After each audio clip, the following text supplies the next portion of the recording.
Hey everybody, welcome to another video. In this video we're going to talk about government grants. So there will be times where to incentivize a company to establish operations in a specific area, in a specific town or a specific region of the country, either municipal or federal or provincial government will offer grants to those companies for establishing their business. The question is, when a company receives one of those grants, what do we do with it? So we're going to receive money for establishing a business within a specific geographic location. When they pay us the cash, how do we deal with it? And the rule is that if you receive any government grants, you need to include them in income, right? Because we're going to get the money, but we don't owe it back to someone, so it's not a liability. So I don't set it up as a loan payable. I didn't get it in exchange for goods or services rendered, so it's not a service or a sales revenue, so I can't set it up as sales revenue. So what do I do with it? Well, we actually have two options for dealing with gifts and government assistance, and we're going to focus on both of them in this video. So the first option we have is what's called the cost reduction method. Okay, and in the cost reduction method, what happens is when you get your government grant, you're going to take the money you received and you're going to use it to immediately reduce the cost of the asset, hence the name cost reduction method. So the cost reduction method reduces the asset, right? Now, I mentioned already that one of the rules with receiving a government grant is you had to bring it into income somehow. Well, under the cost reduction method, the way we bring that grant into income is by reducing the capital cost of the asset and therefore reducing the depreciation expense.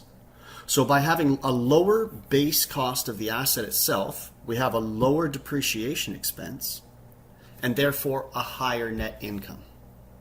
So imagine our depreciation expense was going to be $20,000 for the year before the government grant. Then we apply the government grant against the cost of the asset and the depreciation drops down to $18,000 because I have a lower cost base, right? A lower depreciable value. We just increased our income by $2,000 a year because our depreciation expense went from $20,000 down to $18,000, generating a higher net income. So under the cost reduction method, that's how we bring it into income. The government doesn't require us, or accounting standards don't require us to bring that grant into income in a single year. That's why we're able to reduce the cost of the asset and bring it into income over the useful life of the asset. And in fact, both methods allow us to do this, okay? So the second method, if we choose not to do the cost reduction method, we can also choose what's called the deferral method. And under the deferral method, when we receive the government grant, we actually set it up as its own item. Okay, we set it up as something called deferred government grant. And that deferred government grant acts as a contra account to the asset itself in a similar way as does accumulated depreciation. Okay, so it reduces the overall cost of the asset on your books by this deferred government grant. And then what you're allowed to do is take that deferred government grant and bring it into income over the useful life of the asset. Okay, so those are the two methods we're going to talk about. We have an example here where Carter Inc. purchased a building on January 1st of 2013 with the intention to renovate it for business use. The municipal government has agreed to provide a grant to Carter Inc. to assist in the renovation in an effort to create jobs within the community. Below are the details of the purchase, the subsequent renovations, and the government grant received. So you can see that we bought the building for $250,000. It has a useful life of 10 years and no residual value. Okay. It says that we invested an additional $25,000 in construction costs to get the asset ready for use, and the government grant we received was $50,000. Okay. We have to find a way to deal with this. Now it says assume Carter Inc. uses straight line depreciation and the historical cost method to account for all buildings. Provide the required entries to record the following, assuming Carter Inc. uses the cost reduction method. So in this first method, we're going to take that $50,000 grant and we're going to reduce the cost of the asset directly. Okay? So requirement number one says record the journal entries to record the purchase of the building, the construction expenses, and the government grant received. So let's start by doing that. And to simplify things here, we'll assume that cash was paid for everything. There are alternative accounts you could use as the credits to a lot of these things, like accounts payable or other expenses when it comes to the renovation costs. But we'll just keep it simple and say we're paying cash for everything. Okay? So to record the building, obviously we're going to quite simply just debit building, okay, for the $250,000 we paid, and we're going to credit the cash. Okay. Whenever I'm doing journal entries, and I think I may have mentioned this in some of my other videos, whenever I'm doing journal entries, I focus on the cash. I try and figure, that helps me figure out what should be my debit, what should be my credit, because cash is like, it's free marks to me. It's simple to understand. So if I'm paying cash to someone, it's going to be a credit. If I'm receiving cash from someone, it's going to be a debit. So I always keep that in my head when I'm trying to do my journal entries. Okay? So that $250,000 records the purchase of the building. Now what I want to do is I want to record the construction costs, right? So in essence, in this question, what happened is we went out and bought a building, and it wasn't in a position or in a state in which we could use it for our business purposes. So we've had to invest some money to renovate it and get it ready for use. Now, if you guys remember from reading in the text and across any of the accounting literature, you'll realize that when we talk about what costs should we include in the capitalization of an asset, it's all costs that are reasonably required to get the asset into a position to use. So we bought the building for $250,000, but had we not invested the $25,000 in renovation costs, we would not have been able to use the building for its desired or its intended purpose. Therefore, that gives us just cause to capitalize those expenses. So when we pay this $25,000 in construction costs, what we're going to do is we're once again going to debit the building for $25,000, and we are going to credit cash. So it's the same entry as the purchase of the asset. Okay. Now we're getting to the government grant. Okay, and we're actually going to receive this money. So the government is actually going to pay us the $50,000 grant. So we're going to receive cash. And then once again, if I receive cash, that is a debit. So I'm going to debit cash for $50,000. Okay. And then the question is, what do I credit? Right? And again, we said we have two options. We can either reduce the cost of the asset directly, or we can set up a deferral account. Now, because we're doing the cost reduction model, we're actually going to take that $50,000 and directly apply it to the building to reduce the cost of the building on our books. So I'm going to debit cash, and I'm going to credit the building for $50,000. Okay? I've directly reduced the cost of the asset based on the cash I received. Okay? Now, in doing that, what's going to happen is I'm going to end up with a lower depreciation expense and therefore effectively bring this government grant of $50,000 into income over the next 10 years. Okay? So that's the entries we would do at the start to record the building purchase, the renovations, and receiving the government grant. Now, in requirement number 2, it says, additionally, provide the required entries at year end to deal with depreciation and the government grant if necessary. Well, I know based on this line right here, it says that we use straight line depreciation and the historical cost principle. So my depreciation calculation is going to be quite simple, but before I can do it, I have to figure out what is the cost of this building on my books. So why don't we do that over here in our rough work? So we're going to start by recording the $250,000 that we paid for the building. Okay. Then if you look at the second journal entry we did, we also added in the cost of the renovations, right? So we added in an additional $25,000. So that's going to get added to the building.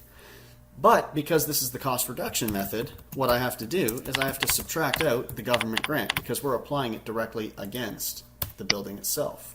So the net book value of the building, right? My base cost of the building after all adjustments and all entries is $225,000. Okay? That's the number. This one right here is the number I'm going to use for my depreciation calculations. Not the $250,000 that I paid. It's kind of the sum of all three of these items. This $225,000 is the value I'm going to use for my depreciation calculation. Now the question said we are doing straight line depreciation. Right? So we're doing straight line depreciation. And if everybody remembers, straight line depreciation is calculated as taking the book value of the asset, the cost of the asset, subtracting the residual value, And so up here you can see at the top of the question the residual value provided was $0. Okay, so cost minus residual gives us a depreciable value of $225,000. So that number right there, the depreciable value, is the value of the building that we want to write off over the asset's useful life. And in this question, they told us that the useful life was 10 years. Okay? Which means that each year for the next 10 years, unless the asset is sold and I have to worry about prorating depreciation, I am going to take depreciation expense of $22,500. Okay? So when I come to bullet point requirement number 2 here, and it says provide the journal entries at year end to deal with depreciation in the government grant, what I'm going to do is I'm going to simply debit depreciation expense. Okay, and I'm going to use some short forms here. But I'm going to debit depreciation expense for $22,500, and I'm going to credit accumulated depreciation for the same amount. Okay? And now, because we took the government grant and applied it directly against the cost of the building, I have no extra entries that I need to make for the grant. It's already been brought into income because I recorded a reduced depreciation expense. There's no extra entries required. Okay. Finally, we move on to point 3, and what they want us to do is show them what this would look like on the balance sheet and the income statement presentation. Now, what I want you to understand is the two methods we're talking about in this video, the cost reduction method and the deferral method. Both of them are perfectly acceptable, and the reason being is net they have the same impact on the balance sheet and the income statement. So I'm going to try and prove that as we walk through this question. So regardless of whether we pick one method or the other, we should have the same net impact on the balance sheet and the income statement. Okay? So when it comes to the balance sheet, what we would see in regards to this asset alone is we would have an asset on our balance sheet called building. Okay? And now don't forget, do not set the building up on your books or in this presentation as $250,000. Up here in the rough work, we calculated that the net book value of the building would be $225,000. Don't forget that we made multiple adjustments before getting to the ending balance of that building. Okay, so the building is on our books at $225,000. Now, standard balance sheet presentation says take that building and subtract your accumulated depreciation, right? Accumulated depreciation acts as a contra account. Okay, so I'm going to have $22,500 in accumulated depreciation, which means that the net book value, the net book value of the building at the end of the first year will be $202,500. As far as the income statement goes, I'm only going to have one line item on there, and it's going to be a line item called depreciation expense. Okay? And the depreciation expense is going to be, again, $22,500. Okay? So that would be the impact of this asset in the first year on both the balance sheet and the income statement.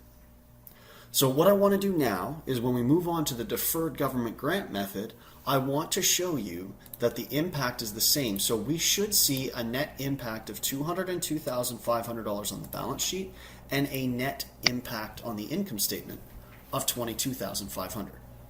Okay? So we're done with the asset or the cost reduction method, right? We've done all the journal entries, we've calculated all the depreciation, posted everything. You know, we recorded the building purchase, the renovations, we reduced the cost of the asset by the grant received, and moved forward from there. What we're going to do in the second method is we're going to use the deferral method. Now, there's a lot of things, pretty much all those journal entries at the start are the same. The only difference is when we receive the government grant, instead of applying it against the building and reducing the cost, we keep the grant as its own separate item. And we put it on our books and we call it something like, it's called Deferred Government Grant. Okay? It acts very similar to, I would say, something like unearned revenue, where you get money up front for services not yet rendered or goods not yet provided. You set it up as unearned revenue, and then when you earn that income, you pull it out of unearned revenue and you set it up as revenue. Government grants have a very similar mechanic. Okay? They're not exactly the same, but they're going to feel somewhat similar. Okay? So let's go through all the same processes, but now let's use the deferral method. Okay? So step one says give me the journal entries to record the purchase of the building, the construction expenses, and the government grant. So the first part is exactly the same. We're going to debit building and credit cash for the purchase price. Okay, so I'm going to debit building for $250,000. I am going to credit cash for $250,000. That records the purchase of the building. Okay. Then what I'm going to do is to record the construction expenses. We agreed we needed to capitalize those. So once again, I will debit building and I will credit cash for $25,000. Okay. To capitalize those expenses. And then finally, we have to deal with this government grant received. So the debit to this journal entry is going to be the same as it was up above. We're going to debit cash for $50,000 because we actually received that money. We debit cash for $50,000. But this time, instead of the credit going to the building, we're not going to reduce the asset cost directly. We're going to set it up as a deferred government grant. Okay? This one right here, this deferred government grant, this is a balance sheet item. Okay? And it's going to act like a secondary contra account to the building itself. So now when we do our balance sheet presentation, we're going to show the building, less accumulated depreciation, less this deferred government grant to get to the net book value of this asset. Okay? The reported net value of this asset for financial statement presentation purposes. Okay? So those are the first three entries. So the only change from what we did up above is that instead of crediting building here, we credited deferred government grant. Now what this means, however, is that the next part of the question is going to change a little bit for us. So when they ask us to provide the journal entries at year end to deal with depreciation in the government grant, okay, we've got a couple of things we have to do. First of all, we have to calculate depreciation expense once again. Okay, so I'm just going to scroll up to the top here, and I'm going to grab this rough work that we did. Okay, and I'm going to copy it down here. Okay, so there's going to be some things that are different here, right? When I'm trying to come up with the net book value of the building, we still paid the $250,000, so I will include that. We still paid for the renovations of $25,000, so I'll include that.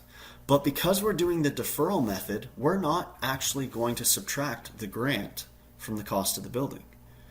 So you'll notice up above we had a building value of $225,000 when we did the cost reduction method. Now that we're doing the deferral method, we end up with a higher building value. It's sitting at $275,000. Okay?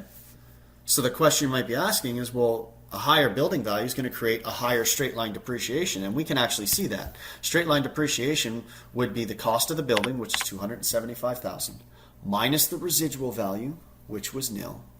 You'll take that depreciable value and divide it by the useful life of the asset.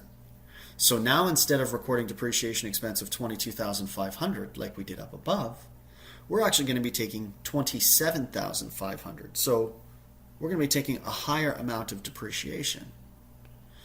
So you might be asking yourself and saying, well, hey, you told me that the income statement was going to be the same under both methods. Well, I've got a higher depreciation expense that doesn't match the top one. Well, you're right, but it's because we haven't yet dealt with the government grant. Because we didn't include it in the cost of the building, we now have to deal with the government grant separately.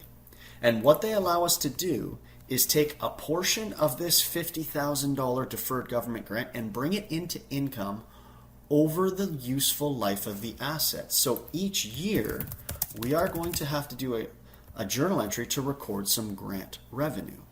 The calculation is easy enough. All you're going to do is take the deferred government grant, the amount of grant that you received, and divide it by the useful life of the asset. And what this means is each year, I need to bring into income $5,000 worth of grant revenue. Okay? So here's how we do this. When we get to requirement number 2 and it says, additionally, provide the required entries at year end to deal with depreciation and the government grant. Well, we're going to do our standard depreciation entry, and then we're going to do a second entry to record that grant revenue. Okay? So the first entry, we will once again debit depreciation expense, okay, to the tune of $27,500, and we are going to credit accumulated depreciation. So exactly like we did up above, but the amount is different this time. The amount that we're dealing with is $27,500. But now, because we kept the grant second, we're going to do a secondary entry. Now, if you look back up here, when we originally posted the grant, we credited the deferred government grant. What I want to do is pull $5,000 of that out of the deferral account and record it as a revenue this year. So because we credited the deferred account to set it up, to reduce it, I am now going to debit it. Deferred government grant. Spelling mistakes. Ignore all spelling mistakes. I don't always catch them. Okay, so I'm going to debit deferred government grant for $5,000, and I am going to credit an account called grant revenue for $5,000.